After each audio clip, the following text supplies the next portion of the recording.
So again, I'll let you fine-tune the explosion properties so that the game is actually possible to get from this location up to this location here. And I'm going to move on. And so one thing I need to do before I do so is those two explosion objects that I created in the workspace, just to show you the properties, we're going to go ahead and delete those. And then, okay, so the next part of this game is the maze, all right? And so let's go back to the test.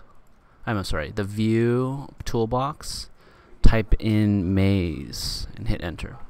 Now, when you type in maze, there's going to be some very, very complex mazes, some easy ones, and some medium ones. And so I want you to choose a medium maze. Well, I mean, you could do whatever you want, but I chose a medium maze. And no, not that one. Too easy. This one was the one that I chose. Okay. And so the whole point of this portion of the obby is that what I'm going to do is add booby traps in the maze. In every dead end there's going to be an explosion, so if they touch the dead end, then boom, they explode and oof, start at the beginning.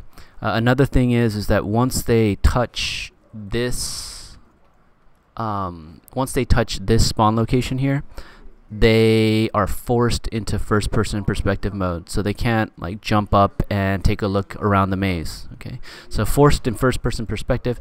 And then we got the booby traps, and then lastly there are going to be 4 NPCs, non-playing characters, just hanging out in the maze, and these characters need to be touched by the player, and every time he touches one, a sound's going to go off and his jump ability is going to increase. So let's say he goes through the maze, finds the first one, touches him, sound goes off. He now gains a little bit more jump power, so he's able to jump around in the maze. Okay, still in first person, but he's able to jump over the walls at least.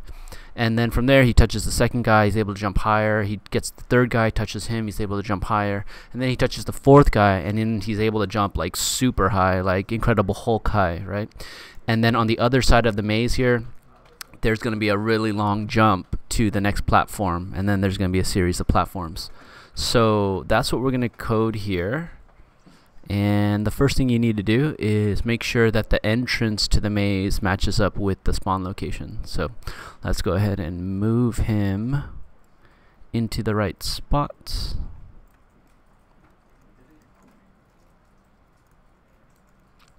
Okay. And then make sure his height is good. Okay.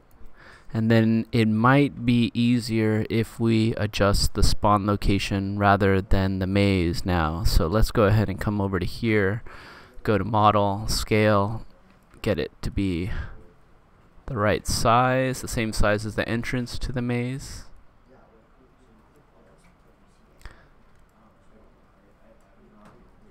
Whoa. I'm going to put my collisions on. There's jam it right up next to the maze. Scale it so that it sits flush with the entrance, and there we go. Alright.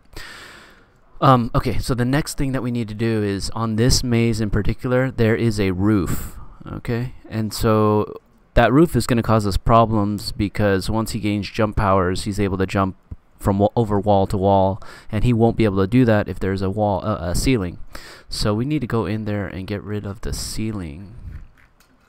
How do we do that? Okay, so for every portion of this maze is broken up into a cell, and each cell has a different like part here, right? It has walls, it has a base, it has a roof. And so what you need to do is go through the cells, deleting all of the roofs. So it gets to be a bit tedious, but you got to do what you got to do. And so why don't you go and do that, and then I'll see you on the other side.